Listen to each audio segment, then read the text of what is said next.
Good morning students. Last जो अपने मतलब हमारे अकाउंटिंग फीचर्स के टॉपिक क्लोज हो चुके हैं, ठीक है। अगर उनमें किसी भी तरह से कोई डाउट रहता है आपका या कोई टॉपिक की थ्योरी रहती है या फिर कोई प्रैक्टिकल समझ नहीं आया जो मैंने लेक्चर अपलोड किया था, अगर आपको किसी भी टाइप से कोई भी डाउट लगता है कि हमें ये टॉपिक दोबारा करना चाहिए, दोबारा हमारा होना चाहिए टॉपिक, तो आप मेरे को कह सकते हो, ठीक है। तो आपका जो लेक्चर होएगा, वो जो टॉपिक होएगा, वो आपको अपलोड करके गूगल क्लासरूम के अंदर अपलोड कर दिया जाएगा, ठीक है। तो थोड़ा सा जितना तुम पढ़ो बेनिफिट यही है। काफ़ी बच्चे पढ़ भी रहे, अच्छी बात है, क्योंकि बच्चे डाउट भी लेते हैं, फ़ोन भी आते हैं उनके, ठीक है। तो हमने अकाउंटिंग फीचर्स को क्लोज करके मतलब उसको कंप्लीट करके हमारा जो नेक्स्ट टॉपिक है वो हमारा कौन सा था? इन्वेंट्री का टॉपिक था, ठीक है।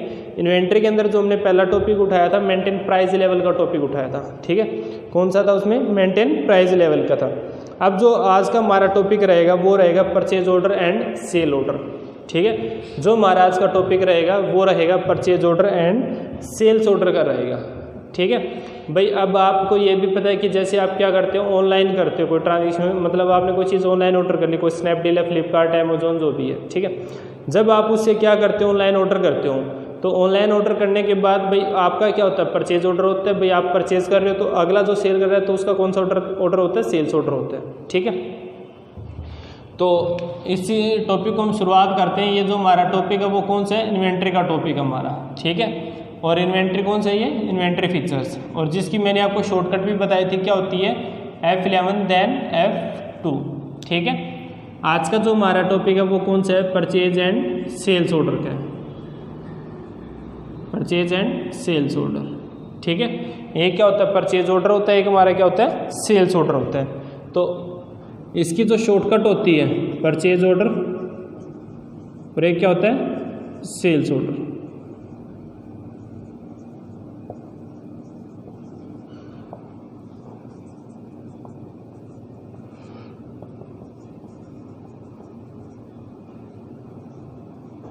ठीक है, ओल्ड प्लस F4 और एक क्या होगा? Old plus F5। ये हमारी क्या होती है? शॉर्टकट होती है purchase order and sales order की, ठीक है। तो जैसे आप कोई चीज़ ऑर्डर करते हो तो ऑर्डर करने के बाद उसके अंदर जैसे आप कोई फ्लिपकार्ट पे ऑर्डर करते हो कोई चीज़, ठीक है। तो आप फ्लिपकार्ट पे ऑर्डर करते हो तो उसके अंदर सारी क्या मेंशन करी जाती है? आपकी डिटेल मेंशन करी जाती है। फॉर एग्जांपल आपका एड्रेस मेंशन किया जाता है, आपका नेम क्या है, मोबाइल नंबर क्या है, आपका एड्रेस क्या है, लैंडमार्क क्या है, ये जो भी चीज़ है, ठीक है। तो ये आप उसमें क्या करते हो? मेंशन करते हो। तो ये डिटेल तो आपकी चली जाती है, किसके पास जाती है? फ्लिपकार्ट वालों के पास जाती है। जब आप कोई ऑर्डर कर रहे हो तो वो आपका ऑर्डर कौन सा है? परचेज ऑर्डर है, ठीक है। अगले को अब इनके लिए ऑर्डर कौन सा होगा? फ्लिपकार्ट के लिए सेल्स ऑर्डर होएगा, ठीक है। तो एक लिटिल सा क्वेश्चन आपसे मैं शेयर करना चाहता हूँ। जैसे एक मेरे पास दो कैंडिडेट है, ए और बी, ठीक है, जो कि ऑलवेज अपने साथ ही रहते हैं। तो ए और बी जो हमारे पास कैंडिडेट है, ये कैंडिडेट थोड़ा ध्यान से सुनना इसको, ठीक है। ए कैंडिडेट क्या कर रहा है? कोई परचेज कर रहा है, मतलब एक परचेज ऑर्डर लगा रहा है, ठीक है। तो यहाँ पे मैं बी नहीं लिखता, यहाँ पे मैं फ्लिपकार्ट का F लिख देता हूँ, ठीक है। तो यहाँ पे मैं क्या लिख रहा हूँ? फ्लिपकार्ट का F लिखा है मैंने। तो अब इसी के अंदर हमें क्या करना है? जैसे भाई ये कैंडिडेट क्या कर रहा है? फ्लिपकार्ट वालों से ऑर्डर ले रहा है कोई भी चीज़ का, तो इसके लिए ऑर्डर कौन सा है? Purchase order. बट इनके लिए ऑर्डर कौन सा हो गया? सेल्स ऑर्डर हो गया, ठीक है। यहाँ तक तो कोई दिक्कत नहीं। उसके बाद जैसे आप क्या करते हो? परचेज ऑर्डर और सेल्स ऑर्डर के अंदर एंट्री करते हो, परचेज ऑर्डर के अंदर और सेल्स ऑर्डर में, और हम क्या करते हैं? सेल्स ऑर्डर के अंदर क्या करते हैं? एंट्री करते हैं, ठीक है। तो दोनों के अंदर क्या लिखा होता है? एक पार्टी नेम लिखा होता है, पार्टी नेम।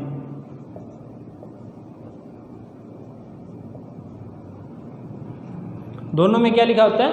पार्टी नेम लिखा होता है। तो अब आपको एक बात पता होनी चाहिए कि जब हम क्या करते हैं? परचेज ऑर्डर सेल्स ऑर्डर के अंदर एंट्री करते हैं तो वहाँ पे क्या लिखा होता है? दोनों के अंदर पार्टी नेम लिखा होता है। तो मेरा आपसे क्वेश्चन ये है कि जो ए बंदा क्या कर रहा है, मैं आपसे ये क्वेश्चन पूछना चाह रहा हूँ कि परचेज ऑर्डर के अंदर क्या लिखा हुआ है? पार्टी नेम लिखा हुआ है। तो इसी के रिगार्डिंग आपसे क्वेश्चन मैं ये करने जा रहा हूँ कि जो बंदा परचेज ऑर्डर कर रहा है, कर किससे रहा है? फ्लिपकार्ट वालों से, ठीक है। ए कैंडिडेट क्या कर रहा है? फ्लिपकार्ट वालों से क्या कर रहा है? ऑर्डर ले रहा है। तो उसका जो ऑर्डर हुआ वो कौन सा हुआ? परचेज ऑर्डर हुआ, ठीक है। तो मैं आपसे क्वेश्चन ये पूछना चाह रहा हूँ कि परचेज ऑर्डर के अंदर जो पार्टी नेम लिखा होता है उसके अंदर जो कैंडिडेट जिस कैंडिडेट से परचेज ऑर्डर कर रहा है उसका नाम आएगा, या जो कैंडिडेट ऑर्डर कर रहा है उसका नाम आएगा। ठीक है, दोबारा सुन लो। परचेज ऑर्डर के अंदर जो पार्टी नेम लिखा होता है उसके अंदर जो कैंडिडेट ऑर्डर कर रहा है उसका नाम आएगा, या जिस कैंडिडेट से ऑर्डर कर रहा है उसका नाम आएगा। तो थोड़ा सा ध्यान से सोच के जवाब बताओ।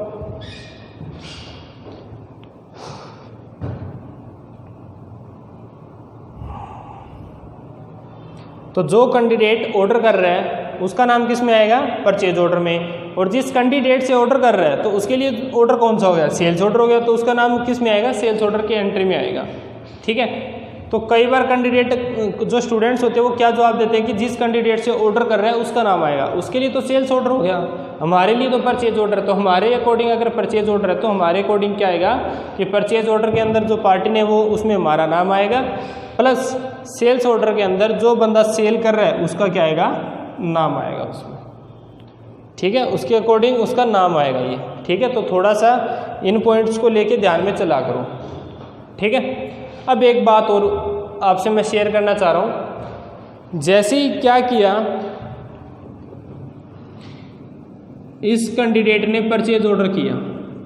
ठीक है, इस कैंडिडेट ने क्या किया? परचेज ऑर्डर किया।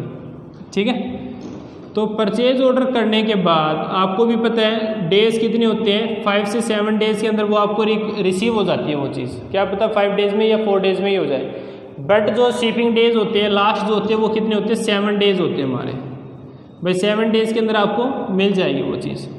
ठीक है, तो जब आपने परचेज ऑर्डर किया, ठीक है, मान के चलो आपने इतनी क्वांटिटी का ऑर्डर किया है, रेट चाहे कुछ भी हो, ठीक है, XYZ जो भी रेट है भाई, अपन इतनी क्वांटिटी का ऑर्डर किया। ठीक है, तो जब तक मतलब जैसे आप ऑर्डर एंट्री करोगे ना परचेज ऑर्डर के अंदर 2 क्वांटिटी को लेके, तो वो किस में दिखाएगा आपको? माइनस में दिखाएगा। ठीक है, माइनस में दिखाने का लॉजिक क्या बनता है कि वो अभी तक हमें क्या नहीं हुई है? रिसीव नहीं हुई है, क्योंकि हमने सिर्फ अभी तक क्या किया हुआ है? एक परचेज ऑर्डर लगा के रखा हुआ है। अब तक हमें वो चीज़ क्या नहीं हुई है? रिसीव नहीं हुई है। तब तक हमारे लिए वो किस में कन्वर्ट मतलब किस में शो करेगा? अपने को माइनस में शो करेगा। ठीक है, तो मतलब जब तक अपने को वो चीज़ जब तक हमें रिसीव नहीं हुई है, हमने उसकी पेमेंट नहीं करी है, तब तक अगला कैंडिडेट हमारे लिए क्या है? क्रेडिटरी है भाई। वो तो दे रहा है, अभी तक दी तो नहीं है उसने। जो चीज़ हमने ऑर्डर की थी, क्रेडिट द गिवन, मतलब जो चीज़ हमने ऑर्डर की थी उसके अकॉर्डिंग उस कैंडिडेट ने हमें वो चीज़ गिवन करी नहीं है अभी तक, करने वाला है लेकिन अभी तक करी नहीं है। तो वो हमारे लिए एज ए क्या क्रिएट कर रहा है? क्रेडिटर क्रिएट कर रहा है। यहाँ तक तो कोई दिक्कत नहीं।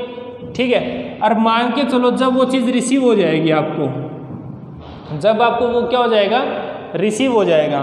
तो रिसीव होने के बाद परचेज ऑर्डर की जो एंट्री करनी है हमें, वो कौन किस में करनी है? परचेज के अंदर। मतलब हमने परचेज ऑर्डर लगा के छोड़ा था, तब वो क्या शो कर रहा था? माइनस में शो कर रहा था। और जब हमें वो क्या हो जाएगा?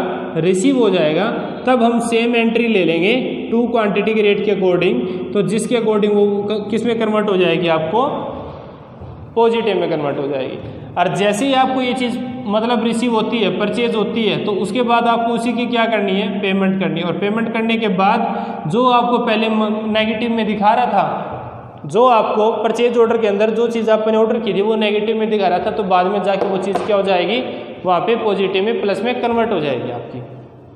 ठीक है, तो ये हमारा केस एक निकल के आता है। क्योंकि आपको भी पता है, मान के चलो मैंने कोई चीज़ आज एक ऑर्डर कर दी है, मेरे को मान के चलो इतने डेज में रिसीव होएगी, वो मेरे को अभी तक रिसीव नहीं है, मेरे लिए माइनस है क्योंकि अभी तक आई नहीं है। ठीक है, जब मेरे पास रिसीव होएगी तो अगले को मैं क्या कर रहा हूँ? पेमेंट कर रहा हूँ। ठीक है, या फिर आप क्या करते हैं? कैश ऑन डिलीवरी कर देते, मतलब आप ऑनलाइन पेमेंट कर देते हैं। तो ऑनलाइन पेमेंट जैसे ही आप करते हैं वो तो हमारी पेमेंट होगी, बट अब तक हमें वो चीज़ क्या नहीं हुई? रिसीव नहीं हुई है। ठीक है, अगर आपके पास रिसीव नहीं हो रही, ठीक है, अगर आपके पास जब तक रिसीव नहीं हुई तब तक तो वो किस में दिखाता? माइनस में। और जैसे रिसीव हो जाएगी तो आपके अकॉर्डिंग क्या एंट्री बनेगी? एक और परचेज की एंट्री बनेगी, और सेम उतनी ही क्वांटिटी से। अगर आप कैश ऑन डिलीवरी करते हो, भाई हमारे पास आएगा तब आप अगले को कैश देंगे, तब आपको एक और एंट्री कौन सी करनी है? फिर पेमेंट की करनी है। अगर आप कैश ऑन डिलीवरी कर चुके हो तब आपको सिर्फ परचेज ऑर्डर के बाद परचेज की एंट्री करनी है। ठीक है, तो ये हमारा एक थ्योरी का टॉपिक है, purchase order and sales order का। ठीक है, तो ये चीज़ आपको ध्यान में रख के चलनी है। तो ये जो जितना मैंने आपको प्रोसेस बताया वो मैंने अभी तक बताया आपको परचेज ऑर्डर का। तो आप एक बार इसको देखो, समझो और नोट करो। अगर किसी भी तरह से कोई डाउट होता है तो व्हाट्सएप ग्रुप में डिस्कस करो, अदरवाइज आप क्या करोगे, गूगल क्लासरूम के अंदर जो वीडियो अपलोड होती है जस्ट उसी के नीचे एक कमेंट बॉक्स बनावे डाउट क्रिएट करने का, तो आप उसमें डाउट ले सकते हो जिसके रिगार्डिंग हम आपको उस चीज़ का सोल्यूशन दे सकें।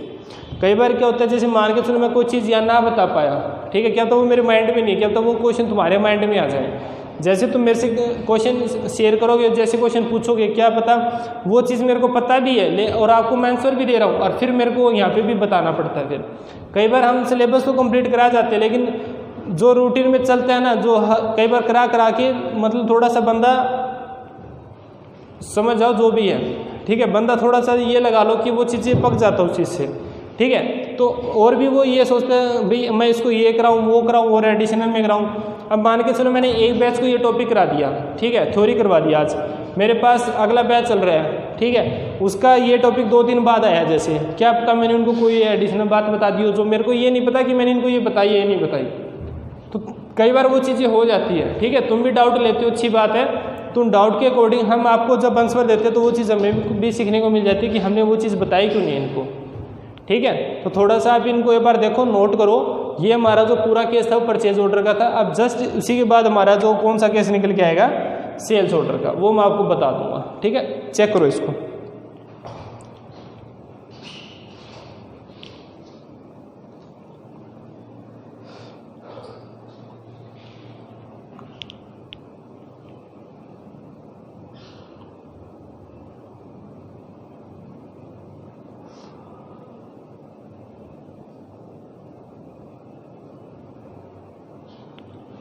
ठीक है, इसको नोट कर लेना। अब मैं आपको आगे बता देता हूँ सेल्स में।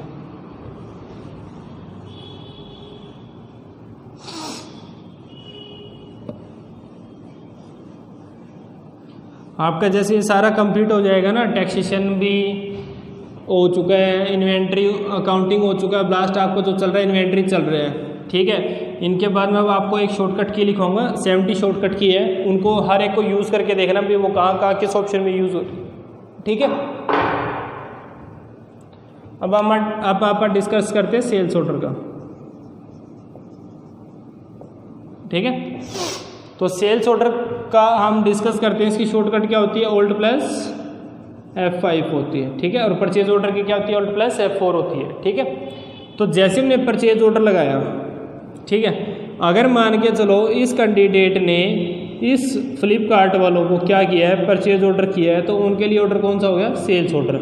इसने कितनी क्वांटिटी का ऑर्डर किया, 2 का, तो अगला सेल भी कितनी करेगा, 2 ही सेल करेगा, नॉर्मल सी बात है भाई। जितनी क्वांटिटी का इनके पास ऑर्डर आया है उतनी क्वांटिटी उसको क्या करेगा, सेल करेगा। तो एंट्री क्या बनेगी फिर, जो अपने परचेज ऑर्डर में एंट्री की थी, जो हमने क्या की थी परचेज ऑर्डर के अंदर एंट्री की थी, उसी के बाद एंट्री आपको कौन सी करनी है, सेल्स ऑर्डर की एंट्री करनी है। कितने की है, 2 की, तो सेल्स में भी कितनी करेंगे, 2 की करते हैं बस। और यही है आपका, ठीक है। ज़्यादा कोई लेंथी टॉपिक नहीं है आपका ये, ठीक है।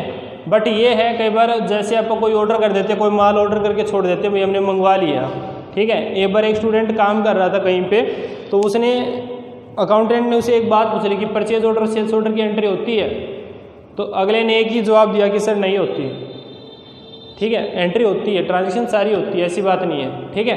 ट्रांजैक्शन हर एक होती है, थोड़ा सा बस उसको ध्यान में रखने वाली बात होती है भाई। वो मैंने उसको कहा था कि मैंने तेरे को एक टॉपिक करवाया था इन्वेंट्री के अंदर कि purchase order and sales order, बोला सर हाँ अब याद आ गया। तो चीज़ ना हर एक चीज़ याद आती है। अब जैसे कुछ एक टाइम पहले मैंने एक टॉपिक करवाया था इनेबल कंपनी लोगों का, ठीक है। तो काफ़ी स्टूडेंट्स कहते हैं, बोले सर एग्ज़ाम में क्या क्या आएगा इनसे लेके जो आपने टॉपिक करवाया। मैं बोला आपसे कुछ एक टॉपिक के क्वेश्चन पूछ लेंगे, उनके आंसर बताने हैं। और जैसे मैं ये आपको टॉपिक करवाता हूँ, जितने भी मैं आपको टैक्सेशन के करवा रहा हूँ, अकाउंटिंग के करवा रहा हूँ, इन्वेंट्री के करवा रहा हूँ, ठीक है, जितने भी मैं आपको ये टॉपिक करवा रहा हूँ उसके अकॉर्डिंग ये सारे टॉपिक जब आप कहीं जॉब लगते हो या अकाउंटेंट के अंडर या सी के अंडर वर्क करते हो तो वो सारे ये काम आते हैं आपके। फिर वो बोला सर इनेबल कंपनी लोगों को क्या तो काम आएगा। तो मैं एक बार लंच कर रहा था तो उसका फ़ोन आ गया उसी टाइम, बोला सर इनेबल कंपनी लोगों का प्रोसेस दोबारा बताओ।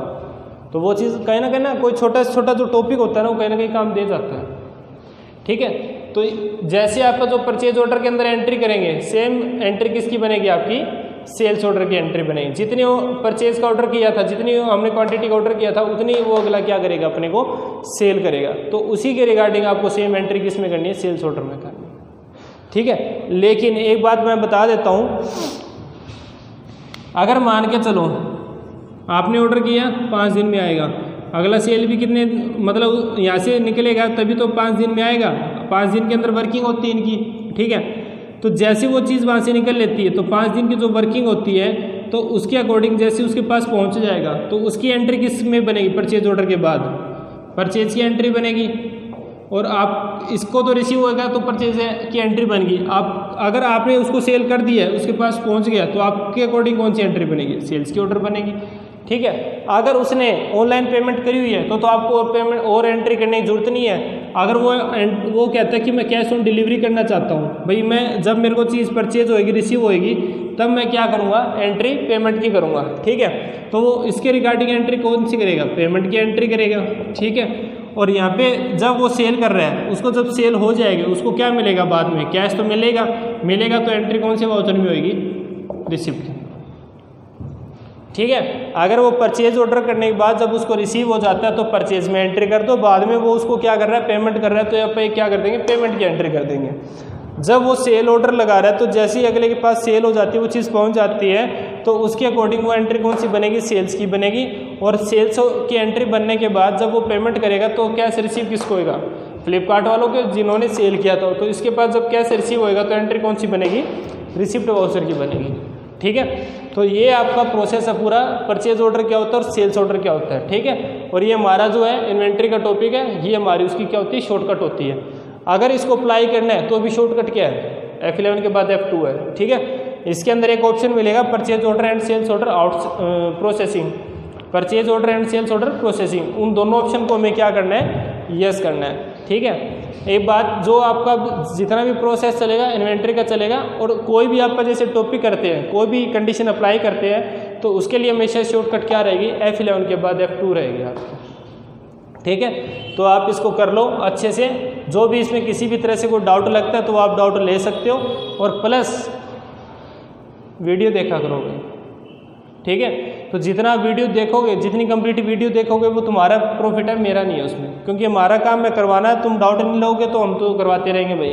बाद में बच्चे कहेंगे भाई हमें कुछ समझ नहीं आ रहा है, ये नहीं आ रहा। जब तक तुम वीडियो ही कंप्लीट नहीं देख रहे तो वो समझ कहाँ से आएगा तुम्हें, ठीक है। तो ये कंडीशन आपको अप्लाई करने, तो थोड़ा सा उस चीज़ को ध्यान में रख के चलो जितना हो सकता है, ठीक है स्टूडेंट्स। तो आप इसको नोट करो, अगर कोई डाउट है तो मेरे को बता देना।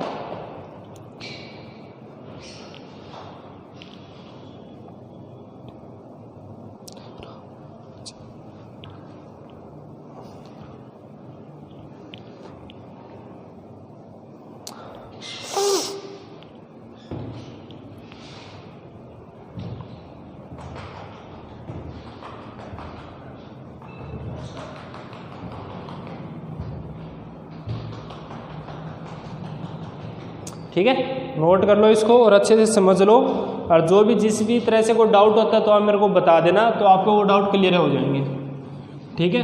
आज का जो हमारा ये टॉपिक रहा है वो थ्योरी का रहा है, और नेक्स्ट जब हम ये करेंगे वो आप क्या करेंगे, नेक्स्ट टाइम जो क्लास के अंदर प्रैक्टिकल करके देखेंगे, ठीक है। और इसमें कोई मुश्किल वाली बात है नहीं। आप परचेज की इनवॉइस भी एंट्री कर चुके हैं, परचेज की सिंपल जनरल एंट्री भी कर चुके हैं, और पेमेंट की भी एंट्री कर चुके हैं। सारा सेम वही प्रोसेस आ रहा है इसके अंदर, ठीक है। तो जब तक आप इस चीज़ को थोड़ा सा ध्यान में रख के नहीं चलोगे तब तक वो चीज़ क्लियर नहीं होगी आपकी, ठीक है। तो स्टूडेंट्स आज का हमारा ये टॉपिक है, जो नेक्स्ट टॉपिक है वो प्रैक्टिकल करके देखेंगे, ठीक है। ओके।